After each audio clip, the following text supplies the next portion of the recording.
दोस्तों, क्रिकेट के इतिहास में कुछ ऐसे पल होते हैं जिन्हें सिर्फ देखा नहीं जाता बल्कि उन्हें हमेशा के लिए याद रखा जाता है। ऐसा ही एक पल था 13 जुलाई 2002 का, जब लॉर्ड्स की ऐतिहासिक बालकनी में भारतीय कप्तान सौरव गांगुली ने अपनी टी शर्ट उतारकर हवा में लहराई थी।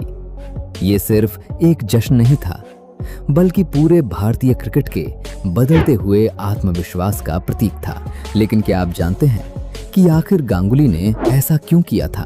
आखिर किस खिलाड़ी को जवाब देने के लिए उन्होंने ये कदम उठाया? और सबसे बड़ी बात, जिस मैच में भारत एक समय पूरी तरह हार मान चुका था, उस मैच को आखिर कैसे जीत लिया?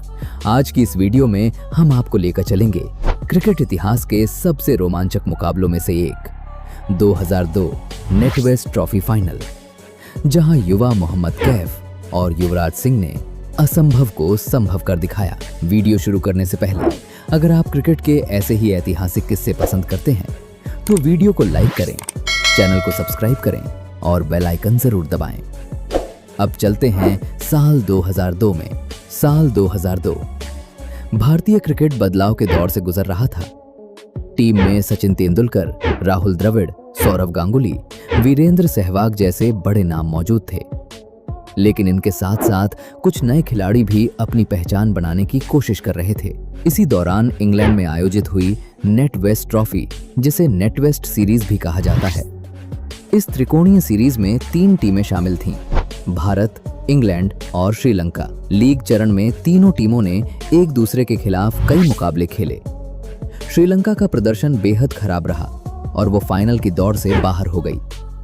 दूसरी ओर भारत और इंग्लैंड ने शानदार खेल दिखाते हुए फाइनल में अपनी जगह बनाई। फाइनल मुकाबला तय हुआ 13 जुलाई 2002 को। स्थान Lord's cricket ground, London. Lord's, जिसे क्रिकेट का मक्का कहा जाता है।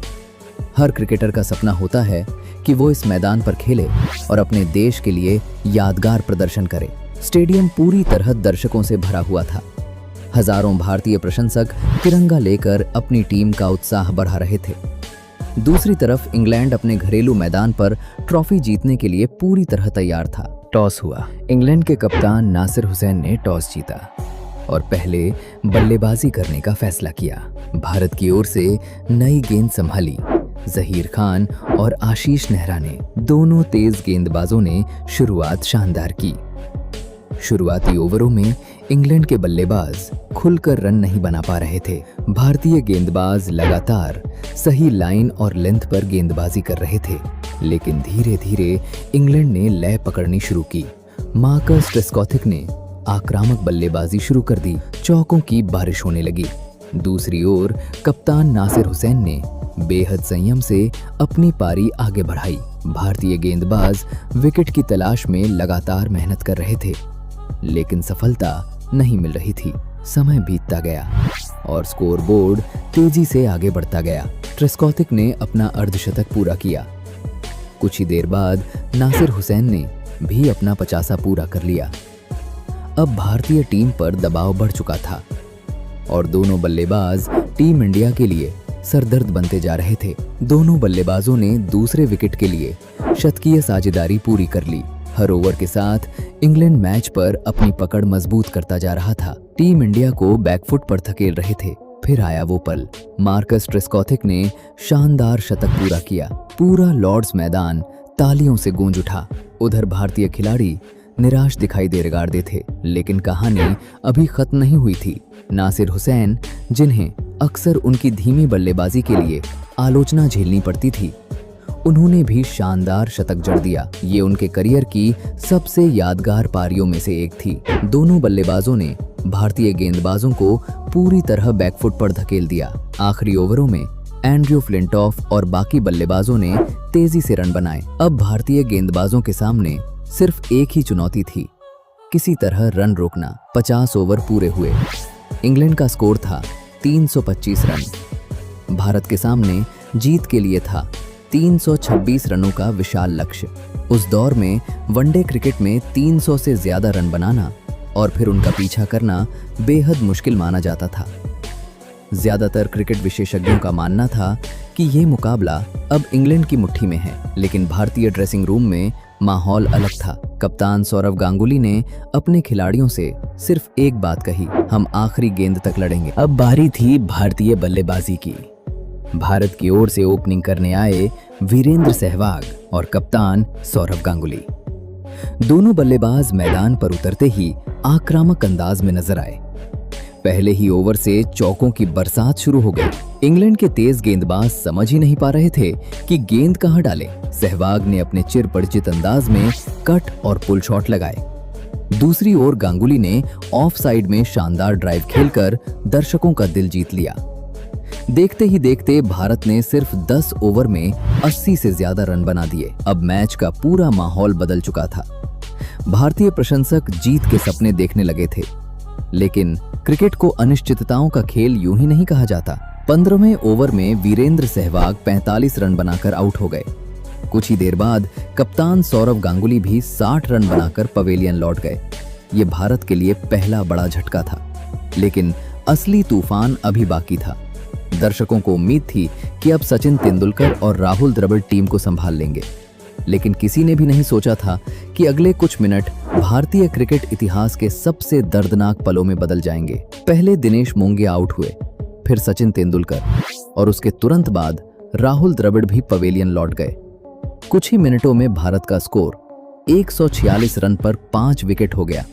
पूरा लॉर्ड्स स्टेडियम शांत हो गया। भारतीय दर्शकों के चेहरे उतर चुके थे, टीवी बंद होने लगे थे। लोगों ने मान लिया कि मैच खत्म हो चुका है, लेकिन क्रीज पर अब 2 ऐसे युवा खिलाड़ी मौजूद थे जिनके नाम शायद दुनिया अच्छी तरह जानती भी नहीं थी। 21 साल के युवराज सिंह और 22 साल के मोहम्मद कैफ। दोनों युवा थे, अनुभव कम था, लेकिन हौसला आसमान से भी ऊंचा था।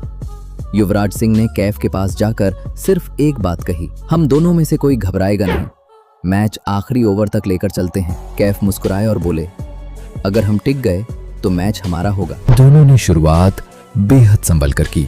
वे जानते थे कि अगर एक और विकेट गिरा तो भारत की हार तय है। उन्होंने सिंगल डबल लेकर स्कोर आगे बढ़ाना शुरू किया। जहां खराब गेंद मिलती वहां चौका लगाते। इंग्लैंड के कप्तान नासिर हुसैन लगातार गेंदबाज बदल रहे थे। फ्लिंटॉफ, कॉलिंगवुड, गफ, ट्यूडर, हर गेंदबाज पूरी ताकत लगा रहा था, लेकिन युवराज और कैफ अब पूरी लय में आ चुके थे। युवराज के कवर ड्राइव और पुल शॉट देखने लायक थे। दूसरी ओर कैफ अपनी तेज दौड़ और शानदार टाइमिंग से रन बटोर रहे थे। 35 ओवर पूरे हुए। भारत का स्कोर 208 रन हो चुका था।